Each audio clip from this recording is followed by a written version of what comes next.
پروردگار عالم قرآن مجید میں ارشاد فرما رہا ہے کہ انا اعطیناک الکوثر.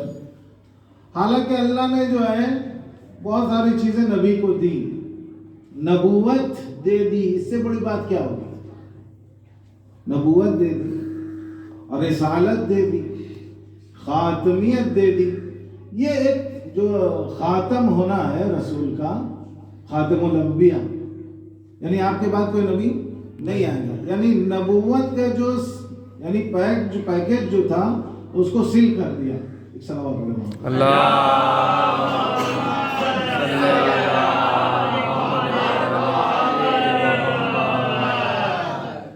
نبوت کا جو سلسلہ تھا اس کو پیک کر دیا اور ایک سیل لگا کے یہ کہا کہ یہ آخری ہے. اس کو کہا کیا کہ یہ آخری ہے. اسی کو ہم کہتے ہیں خاتم الانبیاء. نبوت ختم ہو گئی آپ کے آنے سے. تو اتنا بڑا کیا دے دیا اللہ نے؟ تمغہ، یعنی ایک اچھی بہترین شیلڈ جس کو بولتے ہیں. اتنا بڑا اور اتنا اہم جو ہے وہ تحفہ اللہ نے دے دیا کہ تمام انبیاء کی کوشش آپ پر نربھر ہو گئی. تمام انبیاء کی زحمت، تمام انبیاء کی تبلیغ آپ کی تبلیغ کے سامنے آ کر ٹھہر گئی. اور یہ کہا گیا کہ آج آپ کے بعد اب کوئی نبی نہیں ہوگا، نہیں آئے گا. نبی صفت تو ہوگا لیکن نبی نہیں ہوگا. نبی صفت ہوگا لیکن نبی نہیں ہوگا. اب یہاں پر نبی صفت ہونا، کوئی کچھ سمجھے آپ کچھ سمجھے، بات سمجھ رہے، کوئی کچھ سمجھے اور آپ کچھ سمجھے، کیونکہ اتفاق سے سبھی کا ذہن ان لوگوں پر پہنچ جاتا ہے کہ جو نبی صفت ہیں. کوئی کسی کو سمجھتا ہے کہ اگر یہ آخر نہیں ہوتے تو اس کے بعد یہ آخر ہوتے، یہ ہوتے، اگر یہ آخر میں نہیں ہوتے تو ان کے بعد فلاں جو ہے وہ ہو جاتے. لیکن خوش قسمتی ہے ہمارے یہاں، ہم لوگ ایسا دماغ نہیں رکھتے. یہ جو ہے علمی گھرانہ ہے، تعلق جو ہم لوگوں کا ہے وہ ایسے ہم لوگوں کو ماننے والے کہ کبھی ہم نے سوچا ہی نہیں کہ نبی کے بعد بھی کوئی نبی ہو سکتا ہے. بے شک بے شک ہم نے کبھی نہیں سوچا. ماننا تو دور کی بات، ماننا اور عقیدہ تو بہت دور کی بات ہے. کلیئر کر رہا ہوں کچھ بات کو، کچھ ذہن میں جو بیٹھے ہوئے جو ہے کائی کو میں صاف کر رہا ہوں، کچھ میل کو ہٹا رہا ہوں. ہم شیعہ کبھی سوچ نہیں سکتے کہ محمد مصطفیٰ صلی اللہ علیہ وآلہ وسلم کے بعد کوئی نبی بنے گا بھی. لہذا جو لوگ ہم پر اعتراض یعنی ہمارے اوپر انگلی اٹھاتے ہیں اور ہمارے تعلق سے غلط فہمی رکھتے ہیں کہ ہم کسی اور کو بھی نبوت کا حقدار سمجھتے ہیں، ایسا بالکل نہیں ہے. نہیں ہے. صلوات پڑھیں اللہم صلی علی محمد وعلی محمد. اللہ نے اتنا بڑا انعام عطا کیا، زمین سے گزار کر آسمان تک بلا لیا. پروردگار یہ کہہ سکتا تھا ہم نے تمہیں معراج عطا کی تو اب کچھ جو ہے نماز پڑھو. ہم نے تمہیں نبوت عطا کی تو نماز پڑھو. ارے صاحب ہم نے تو قرآن میں یہاں تک پڑھا ہے کہ یہ نبی ایسا نبی ہے کہ نماز پڑھتا جاتا ہے، پروردگار یہ کہتا ہے صلوات صلی علی محمد جس کا کوئی کام رہے وہی تھوڑا سا توجہ دے. معلوم سب متوجہ ہو جاتے ہیں. اللہم صلی علی محمد وعلی محمد. معراج عطا کیا تو ہم جو ہے چلو صاحب نماز پڑھ لو. دیکھیے آیت انا اعطیناک الکوثر، یہاں پر بات تو ختم نہیں ہوا سورہ. کیا اس کے بعد فصلی لربک وانحر. ہم نے تم کو کوثر دیا تو نماز پڑھو اور ہاتھوں کو بلند کرو. دو ترجمہ اس کا فصل وانحر کا، یا ہاتھ کو بلند کر کے جو ہے تکبیر کہو، یا دوسرا جو ترجمہ ہوتا ہے وہ قربانی دو، نہر کرو. تو دونوں ترجمے کو ہم جو ہے وہ پہلے لفظ سے لیتے ہیں فصلے، نماز پڑھو. بھائی یہ نماز کس کو کہا جا رہا ہے پڑھنے کے لیے پتا ہے؟ آپ سمجھ سکتے ہیں یہ نماز کس کو کہا جا رہا ہے کہ پڑھو؟ وہ فرد، وہ ہستی جو جس کے لیے پروردگار ارشاد فرما رہا ہے کہ یا ایھا المزمل قم اللیل الا قلیلا. رات کو جاگو، رات کو جاگو لیکن اتنا مت جاگو. رات کو جاگو لیکن اتنا نہیں جاگو بلکہ آرام بھی کر لیا کرو. یعنی رسول کا جو سسٹم تھا، رسول کی جو سیرت تھی، وہ رات بھر نماز پڑھتے تھے. ان کی نماز کو جب پروردگار عالم نے دیکھا تو اللہ کو کہنا پڑا کہ جاگو لیکن ذرا آرام بھی کر لو. نبوت دیا تو نماز سے کہہ رہا ہے کہ تھوڑا سو لیا کرو. ختم نبوت عطا کیا تو کہہ رہا نماز سے تھوڑا آرام کر لیا کرو. معراج عطا کیا تو پروردگار کہہ رہا ہے کہ نماز بھی پڑھو، آرام بھی کرو. لیکن جب کہا کوثر عطا کرنے کے بعد کہہ رہا کہ اب نماز پڑھو. کوثر عطا کرنے کے بعد اللہ نبی کو کہہ رہا ہے کہ نماز پڑھو. کہیں کہہ رہا ہے کہ نماز کم کر دو، رات میں جاگو لیکن تھوڑا سا سو لیا کرو.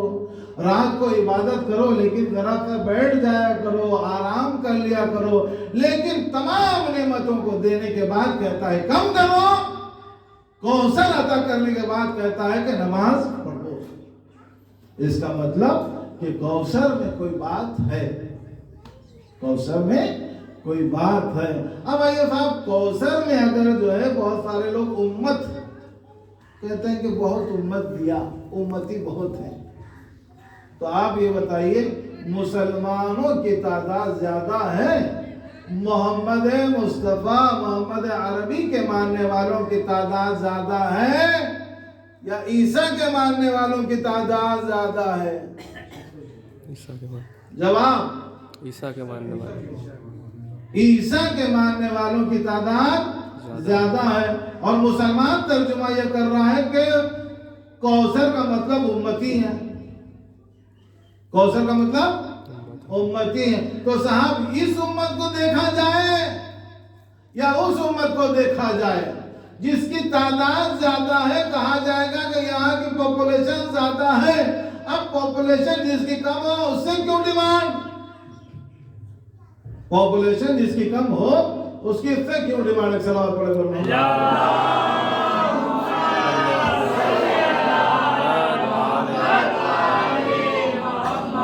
تو اس کا مطلب یہ ہے کہ کوثر سے مراد امت نہیں ہے، امتی نہیں ہے.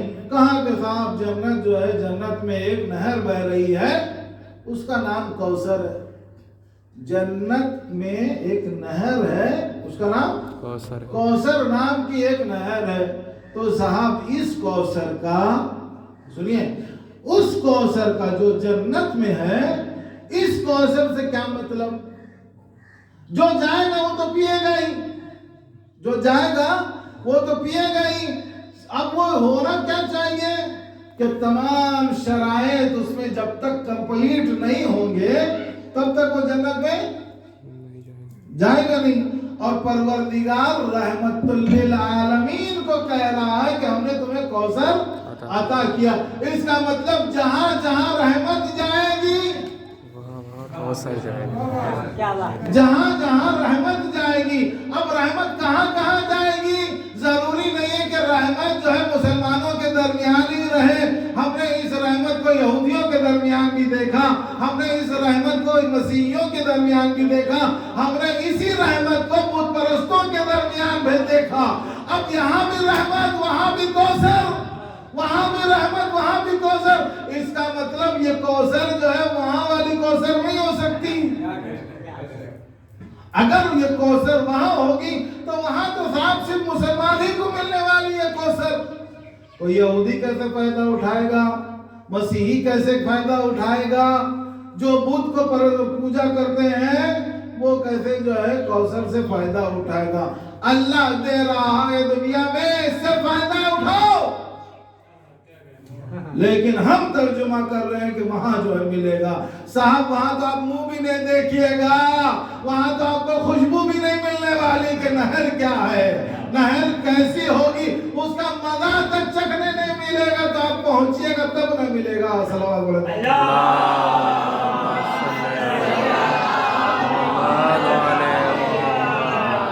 اس کا مطلب دوسری طرف گھما کے لے جائیے کہ جس کو ہم کوثر سمجھتے ہیں, جس کو ہم کوثر سمجھتے ہیں, اگر دنیا اس کو کوثر سمجھ لیتی تو دنیا میں بھی کوثر ملتی اور آخرت میں بھی کوثر. سبحان اللہ. صلی علی محمد وعلی محمد. 20 منٹ ہونے والا ہے. قدم آپ کے پاس وقت ہے. اللہ صلی علی محمد وعلی. کل جو ہے بغلان میں 10 بجے رات میں بیٹھا میں ممبر پہ. 9 بجے ایک مولانا بیٹھے, بنگلہ مجلس پڑھ رہے تھے, وہ 10 کے قریب اترے, پھر درمیان میں ایک مرثیہ, اس کے بعد 10 بجے بیٹھے, اور 10 بجے بیٹھ کے جو ہے 11:15 بجے جو ہے وہ ختم کیا میں نے مجلس کو. تو یہ 20 منٹ کی مجلس اگر یعنی اگر میں پڑھتا 20 منٹ کی پڑھ سکتا, 10 منٹ کی پڑھ سکتا, لیکن یہ ساری باتیں نہیں ہو سکتی. اس کو جو ہے جو فضیلت کے اینگل سے جو لے کے آنا ہے وہ بات بالکل 10 منٹ اور 20 منٹ میں ہونے والی نہیں ہے. اس لیے جو ہے تھوڑا سا اگر آپ لوگوں کے پاس وقت ہے کہ نہیں, تو ایسا ہو کہ جانے والا ہو کام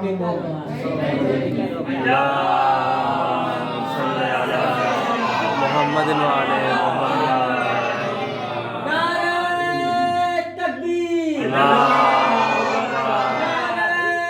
رسالت, یا رسول اللہ, نعرہ حیدری, نعرہ صلوات. اللہم صلی علی محمد وعلی محمد. حالانکہ 1 گھنٹہ بھی نہیں پڑھوں گا انشاءاللہ, جلدی نہیں آپ پڑھیے, بیٹھ رو کے پڑھیے. تو ایک آیت کو لے کر صاحب 6666 آیتوں میں ابھی صرف ایک ہی آیت پہ بات ہو رہی ہے. اور شہزادی کی جو فضیلت ہے, اس جو قرآن جو ہے وہ بھرا پڑا ہوا ہے, قرآن کی آیتیں جو ہے بھری پڑی ہیں صرف اور صرف شہزادی کونین کی فضیلت کے بارے میں, صرف اور صرف جناب فاطمہ کی فضیلت میں جو ہے.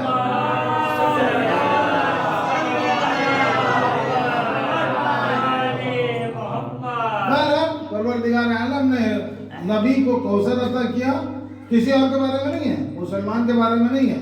کوئی بھی تفسیر کرنے والا, کوئی بھی ٹرانسلیٹر یہ نہیں بول سکتا ہے کہ پروردگار عالم امت کو کہہ رہا ہے, پروردگار عالم نبی کو کے علاوہ اور کسی کو کہہ رہا نہیں. ڈائریکٹ اِنَّا آتَيْنَاكَ الْكَوْثَرَ, ہم نے تم کو دینے والا خدا, ریسیو کرنے والا, لینے والا نبی, بیچ میں کوئی بھی نہیں ہے, درمیان میں کوئی بھی نہیں. امت کا تصور بھی نہیں ہو سکتا, امت میں جتنے بھی لوگ ہیں ان کا جو ہے سوچ بھی نہیں سکتے کہ وہ اس آیت میں شامل ہو سکتے ہیں. اب جب شامل نہیں ہو سکتے ہیں, جب شامل نہیں ہو سکتے ہیں تو ایک طرف دو جو حصے میں بڑھ جائے گا, ایک طرف دوست ہوں گے اور ایک طرف دشمن ہوں گے. آیت اور بڑی آگے, نماز پڑھو, قربانی دو, یا ہاتھوں کو بلند کرو. ان شانئک هو الابتر, بولیے ساتھ میں بولیے, آپ کو جانتے ہیں. ان شانئک هو الابتر, یقیناً اے محمد, یقیناً اے محمد عربی تمہارا دشمن بے اولاد ہے. کیا جواب دیا ہے خدا نے؟ اب جو بھی نبی کا دشمن ہوگا, جو بھی نبی کا دشمن ہوگا, چاہے بغل میں بیٹھنے والا دوست ہی کیوں نہ ہو, چاہے دور سے دشمنی کرنے والا ہی کیوں نہ ہو, چاہے بغل میں بیٹھ کر منافقت کرنے والا ہی کیوں نہ ہو, چاہے نبی کے راستے میں نبی کے قتل کرنے کا پلان ہی کرتا کیوں نہ ہو, چاہے نبی کے گھر والوں کو ستانے والا ہی کیوں نہ ہو, جو بھی ہوگا وہ نسل اس کی نہیں چلے گی، نس اس کی نہیں چلے گی۔ یہ تو غنیمت سمجھے مسلمان کہ آج صاحب اولاد ہیں، یہ غنیمت سمجھے مسلمان کہ آج صاحب اولاد ہیں۔ کلمہ پڑھ کر پروردگار نے بڑی منت دیکھی کری، بہت بڑا رحم کیا پروردگار نے کہ مسلمانوں نے کلمہ پڑھ لیا اور پروردگار نے اولاد عطا کر دی۔ لیکن اگر تاریخ دیکھی جائے تو تاریخ میں ایک بنی امیہ دشمن، ایک بنی عباس دشمن، یہ سب صرف اور صرف اس لیے ان کے نسل نہیں بچی کیونکہ نبی اور نبی کے گھرانے والوں سے دشمنی کی تھی ان لوگوں نے۔ لہذا آج بنی امیہ کا نام لینے والے تو ملیں گے لیکن ولدیت بتانے والا کوئی نہیں ملے گا۔ نام لینے والے ہیں لیکن ولدیت بتانے والا، اپنے نام کے ساتھ اپنے اجداد کا نام بھی لکھانے والا کوئی نہیں ملے گا۔ کوئی بھی آج یہ نہیں لکھے گا کہ آج یزید کے گھرانے کا ہے۔ کوئی بھی آج اس زمانے میں کوئی ایسا نہیں ملے گا دکھے گا کہ وہ کہے کہ ہمارا خاندانی جو سلسلہ ہے، ہمارا خاندانی سلسلہ یزید اور یزید کے گھرانے سے چلتا ہے۔ لیکن دوسری طرف آ کر دیکھیے، جو سادات ہیں وہ آج 1400 سال کے بعد بھی کہتے ہیں کہ ہمارا سلسلہ نبی اور علی سے ہے، ہمارا سلسلہ حسنی سے ہے، ہمارا سلسلہ حسین سے ہے، ہمارا سلسلہ زین العابدین سے ہے، ہمارا سلسلہ جعفری ہے، ہمارا سلسلہ کاظمی ہے، ہمارا سلسلہ رضوی ہے، ہمارا سلسلہ تقوی اور نقوی ہے۔ آج شان سے کہتا ہے انسان کہ ہمارا سلسلہ نبی اور علی سے ہے، لیکن یہ دوستوں کی بات، گھرانے والوں کی بات اور دشمنوں کی بات آج کوئی بھی لکھنے کو تیار نہیں ہوتا کہ اس کا خاندان والا مامون رشید ہے۔ آج کوئی بھی یہ یعنی اس کو اقرار نہیں ہے کہ جو ہے اس کا نام، اس کا خاندان والا ہارون رشید ہے نا؟ تو یہ اللہ نے وعدہ کیا کہ تمہارا دشمن کیا ہے؟ بے اولاد ہے۔ بے اولاد کا مطلب نام نشان نام لینے والا نہیں ہے۔ میں نے کہا کہ مسلمان غنیمت سمجھے کہ آج صاحب اولاد ہے، وہ بھی کسی کی اولاد ہے، ورنہ ذرا سے بھی خون میں دشمنی نظر آ جاتی ہے اہل بیت کی تو پروردگار عالم اب جو صاحب اولاد ہے اور دشمنی بھی کرتے ہیں، وہ بھی کسی اولاد ہے پھر بھی اہل بیت سے دشمنی بھی کرتے ہیں، تو یہ وہ لوگ ہیں جن کو مولا کائنات نے اپنی تلوار سے چھوڑ رکھا ہے۔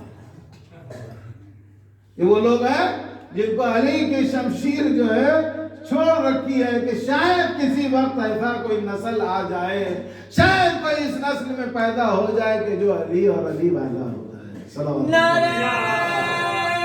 حیدری، نعرہ سلوات،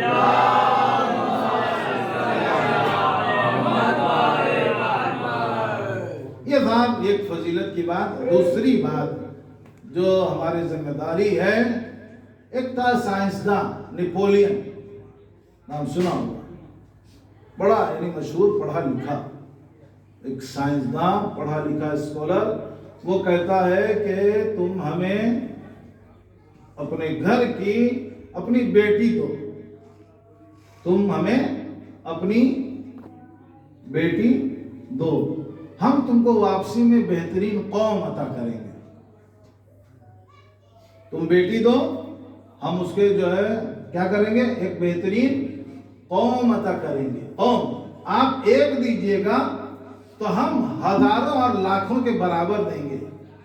کیا مطلب اس کا کہ آپ ایک بیٹی دے رہے ہیں اور وہ جو ہے واپسی میں جو ہے ریٹرن کیا کر رہا ہے، بہترین قوم۔ کیا ہے یہ؟ ایک بیٹی کو لے کر وہ اس کے اوپر کیا کرے گا، اس کی تربیت کرے گا، اس کو پڑھائے گا، لکھائے گا، بہترین طریقے سے انسان بنائے گا۔ اچھا ایجوکیشن دے گا اور اچھی تربیت کرے گا۔ اب جب یہ ایک دیا تھا، ایک واپس بھی ایک ہی آ رہی ہے، واپس بھی ایک ہی آ رہی ہے، لیکن یہ اپنے اندر ایک قوم ہے، اپنے اندر ایک قبیلہ ہے۔ اب یہ جو پڑھی لکھی سمجھدار لڑکی جب معاشرے میں اور سماج میں آئے گی تو وہ برائیوں کو ختم کرے گی، دوسروں کو تعلیم دے گی، ان کی پرورش کرے گی۔ اگر سماج نہیں بھی ملا تو اس کی جب شادی ہوگی تو کم سے کم اپنے اولاد کو اچھی تعلیم اور اچھی تربیت دے گی۔ واپسی میں جو ملا قوم کو وہ ایک بہترین عورت اور بہترین بیٹی کی شکل میں ملے گی۔ اب ہمارے وہاں کیا سوچ ہے عزیزان گرامی؟ ہمارے وہاں کیا سوچ ہے کہ بیوی تلاش نہ کرو، اپنے لیے جو شریک حیات انتخاب کر رہے ہو صرف اور صرف اپنے لیے تلاش نہ کرو، بلکہ اپنی اولادوں کی سچی ماں تلاش کرو، بہترین مربی تلاش کرو۔ صلوات علیہ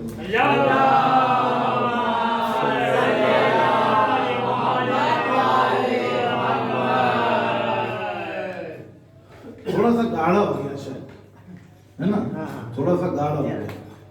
کیا ہے صاحب، ہم جب اپنے لیے کسی کو شریک حیات بناتے ہیں تو ہم یہ سوچتے ہیں راستے میں کوئی مل گئی، پیار ہو گیا صاحب، محبت ہو گئی۔ اچھا پیار اور محبت بھی کسی ایسی جو ہے کالی سے ٹیڑھی میڑھی سے نہیں ہونے والی ہے۔ جب دیکھیں گے اچھی صورت والی ہے، خوبصورت ہے، تبھی جو ہے وہ سوچتے ہیں کہ ہاں یہ ہماری جو ہے بیوی بن جائے، نیچرل ہے نا۔ لیکن کبھی بھی اس کے نقاب کے اندر اس کی سیرت کو تلاش نہیں کرتے، اس کی سیرت تلاش نہیں کرتے۔ ہم 2 سال 4 سال 10 سال یعنی ہمارے ساتھ جو ہمارے بیوی کا تعلق ہے، جب تک بچہ پیدا نہیں ہوا ہے تب تک وہ ہماری ہے، صرف اور صرف ہماری ہے۔ لیکن جیسے ہی بچے پیدا ہو جائیں تو ہم خود وہاں ڈیوائیڈ ہو جائیں گے۔ اب ہم آدھے ہمارے ہیں اور آدھی سے زیادہ بچے کی ہیں۔ تو جو مقصد، جس مقصد کے لیے ہم نے اس کو جو ہے اپنی بیوی بنایا تھا، جس مقصد کے لیے ہم نے یہ سوچا تھا شروع میں، یہ جو ہے صاحب یہ ہمارے ساتھ رہے گی، جیسی ابھی جوان ہے، جیسی ابھی خوبصورت ہے، ویسے ہی جوان بھی رہے گی، ویسے خوبصورت بھی رہے گی۔ لیکن صاحب 4 سال کے بعد جو ہے اسکین کے ڈاکٹر کے پاس لے جانا پڑا، 2 سال کے بعد اسکین کے ڈاکٹر کے پاس لے جانا پڑا، 500 کا ڈاکٹر، 1000 2000 کی دوا۔ جس خوبصورتی کے لیے ہم نے شادی کی تھی، اب اس خوبصورتی پر 5-5 ہزار 10-10 ہزار کا جو ہے کاسمیٹک اور اسکن کا ڈاکٹر خرچ ہو رہا ہے کہ نہیں ہو رہا؟ تو وہ چیز اب جو جس چیز کے لیے ہم نے انتخاب کیا تھا، اب وہ ہمارا مقصد آہستہ آہستہ جیسے عمر بڑھتی گئی ہمارا مقصد بھی ڈھلتا چلا گیا۔ ایک مرتبہ ہماری توجہ ہی ہٹ گئی صاحب، ایک مرتبہ ہماری توجہ ہی ہٹ گئی۔ اب صبح نکل رہے ہیں اور رات کو واپس آ رہے ہیں، بس سامنے 2 روٹی لگا دو، پیٹ گھوم کے جو ہے سو جائیں گے۔ بیوی سے کوئی مطلب ہی نہیں رہا۔ 10 سال 20 سال 30 سال کے بعد پھر کوئی مطلب انسان کا، جس مقصد کو لے کر ہمارا ذہن جوانی میں جس اعتبار سے ہم نے انتخاب کیا تھا، اب اس کی خوبصورتی بھی ختم ہو گئی اور نہ ہی بیوی جوان رہی۔ اب بتائیے اس مقصد کے لیے اگر انسان کسی لڑکی کا یا کسی عورت کا انتخاب کر رہا ہے تو یہ کتنا بڑا نقصان کا فیصلہ ہے، کتنا بڑا نقصان کا فیصلہ ہے۔ اگر ہماری نیت بدل جائے، ہماری سوچ جو ہے وہ اپڈیٹ ہو جائے کہ نہیں صاحب جو شریعت میں بیان کیا ہے، جس کی طرف اہل بیت نے رہنمائی کی ہے، اپنے لیے نہیں بلکہ اپنی اولاد اور نسل کے لیے ایک بہترین مربی اور ماں کا انتخاب کرو، ایک بہترین مربی اور ماں کا انتخاب کرو۔ اب اس کے لیے آئیڈیا کہاں سے لائیے گا؟ اس کے لیے رول ماڈل کہاں سے انتخاب کیجئے گا؟ تو اسلام میں بڑی بڑی عورتیں آئیں صاحب، عورتیں بھی آئیں اور بچیاں بھی آئیں۔ اب بتائیے عورتوں کا انتخاب کیسے آپ کیجئے گا؟ ایسی عورت کا انتخاب کیجئے کہ جس کے نسل میں 11 معصوم بن جائیں۔ سبحان اللہ۔ ایسی عورت کو اپنے لیے نمونہ عمل آئیڈیل بنائیے، رول ماڈل کا انتخاب کیجئے، جو پال دے تو حسن حسین بن جائیں۔ سبحان اللہ۔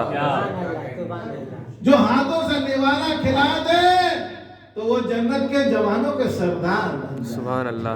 اور اگر پرورش کرتے آغوش میں لے لے تو وہ کوفہ اور شام کی فاتحہ بن جائے۔ سبحان اللہ۔ ایسے کا انتخاب ہونا چاہیے، ایسی عورت کا انتخاب ہونا چاہیے۔ سوچ بدلنے کی ضرورت ہے، سمجھ بدلنے کی ضرورت ہے۔ جن لوگوں نے جو ہے یہ مرحلہ جو ہے کراس کر دیا، اب تو وہ رونا کے علاوہ ان کے قسمت میں کچھ اور نہیں ہے۔ لیکن جو لوگ ابھی اس مرحلے سے نہیں گزرے ہیں اور موقع ہے، تو لہذا اس موقع کو جو ہے صاحب، لہذا مجھے تکلیف ہوتی ہے کہ ایک سید گھرانے کا لڑکا کسی دوسری جگہ جا کے نماز پڑھے، اہل رسول کا خاندان، اور جو ہے کسی دوسری جگہ جا کے جو ہے وہ نماز پڑھتا۔ بڑا تعجب، بڑا افسوس کی بات ہے۔ یعنی آپ سادات میں سے، آپ کے خون میں وہ خون ہے جو علی کے رگوں میں دوڑتا تھا۔ مکس تو نہیں ہے، ملاوٹ تو نہیں ہے، سادات کا خون ملاوٹ ہی نہیں ہے۔ لہذا اگر یہ ایسا خون ہے تو اس غیرت کو باقی رکھنا چاہیے، وہ غیرت بچنی چاہیے۔ ہمارے یہاں جو اناروں کا علاقہ ہے، بی بی اناروں کا جو علاقہ ہے، اکثر وہاں جو ہے اپنے لوگ نہیں ہیں، ہوئے ہوئے لوگ ہیں، اپنے لوگ نہیں ہیں بلکہ اپنے ہوئے لوگ ہیں، لیکن ان کے اندر غیرت دیکھیے، بڑا بڑا پروگرام کر رہے ہیں، بڑی بڑی مجلسیں، بڑا بڑا جلوس نکال رہے ہیں، لیکن مجال ہے کہ اب اپنی فکر کو بدل دیں۔ وہ علی کے راستے پر اگر آ گئے ہیں، حق کا راستہ اگر انتخاب کر دیا ہے، تو اب اس راستے میں کنفیوژن نہیں ہونا چاہیے۔ یہ ان لوگوں کی بات کر رہا ہوں جو لوگ آئے ہیں، لیکن جو پہلے سے ہیں، جو گھرانے کے ہیں، ان کے وہاں اگر یہ سیرت پائی جائے تو اس ماں کے کردار کو کھنگالنا چاہیے کہ ہم نے اپنی اولاد کو، اپنی نسل کو کس کے حوالے کر دیا، اپنی نسل کو ہم نے کس عورت کے حوالے کر دیا کہ جو ہمارے بچے کا عقیدہ خراب کر رہی ہے، جو ہماری اولاد کو ہمارے گھرانے سے، ہمارے گھر کی تعلیمات سے، ہمارے عقیدے سے، ہمارے عمل سے دور کر رہی ہو۔ صلوات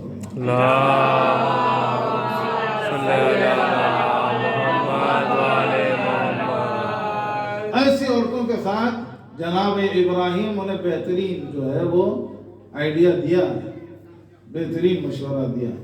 جناب اسماعیل کو مکہ چھوڑ کے گئے، ابھی پیدا ہوئے تھے تو جناب اسماعیل کو مکہ چھوڑ کے گئے، جوان ہو گئے، وہیں شادی ہو گئی۔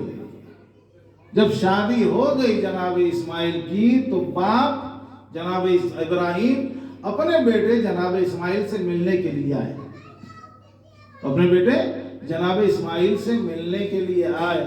بہو تھی گھر میں، اسماعیل نہیں تھے، بیٹا نہیں تھا، بہو تھی گھر میں، لیکن جناب ابراہیم کو اس نے کوئی عزت نہیں دی، اور جناب ابراہیم یعنی سسر ہو کر بھی، سسر ہیں، عورت کے سسر ہیں، ابراہیم اسماعیل کے باپ ہیں، اس عورت نے عزت احترام نہیں کیا، اور جناب ابراہیم دروازے سے ہی لوٹ گئے، جناب ابراہیم دروازے سے ہی لوٹ گئے، واپس ہو گئے۔ تو اس عورت نے کہا کہ کچھ اگر پیغام ہے تو آپ دیتے جائیے۔ جناب ابراہیم نے کہا کہ میرے اسماعیل سے کہنا کہ اپنے اس چوکھٹ کو بدل لے، چوکھٹ کو بدل لے۔ اسماعیل آئے، عورت نے کہا کہ پیغام، بابا آئے تھے آپ کے، ایسا دیے، وہ کھڑے رہے، کیا پیغام دیا؟ کہ کہا کہ چوکھٹ بدل لو۔ فوراً جناب اسماعیل نے جو ہے بیوی کو طلاق دیا، فوراً اسماعیل نے بیوی کو طلاق دیا، دوسری شادی کی۔ عزیزان گرامی، اگر عورت ایسی ہے تو اس کا حق ہے کہ جو ہے اگر نسل خراب کر رہی ہے تو اس کا حق نہیں ہے پھر کہ ایسے گھرانے میں وہ رہے، بلکہ اچھی عورت کا انتخاب ہونا چاہیے۔ لیکن طلاق ایسی چیز ہے جو ہو جائے تو زمین لرز جاتی ہے۔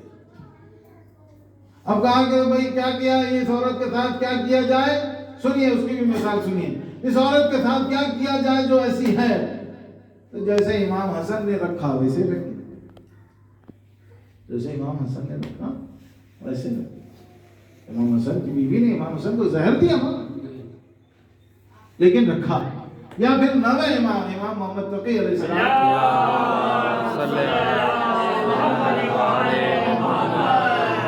امام محمد تقی علیہ السلام جو جن کی بیوی مامون رشید کی بیٹی، مامون رشید مسلمان نبی کے گھرانے کا دشمن، کھلا ہوا دشمن، اس کی بیٹی آپ کی زوجہ، لیکن اس نے بھی امام کو زہر دیا، لیکن زوجیت میں رکھے رہے۔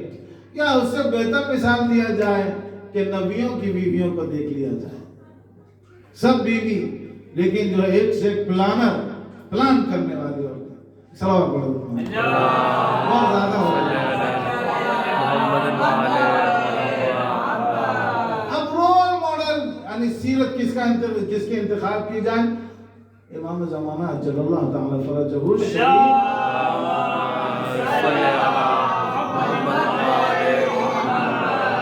امام فرماتے ہیں کہ فاطمہ میرے لیے رول ماڈل ہیں۔ سبحان اللہ۔ میری دادی فاطمہ میرے لیے کیا ہے؟ آئیڈیل ہے۔ کہاں فاطمہ کہاں امام مہدی، لیکن وہ کہتے ہیں کہ فاطمہ میری دادی کی سیرت جو ہے وہ میرے لیے اسوہ حسنہ ہے۔ یعنی اگر کوئی سیرت پر چلنا ہے مجھے تو فاطمہ کی سیرت پر چلنا چاہتا ہوں۔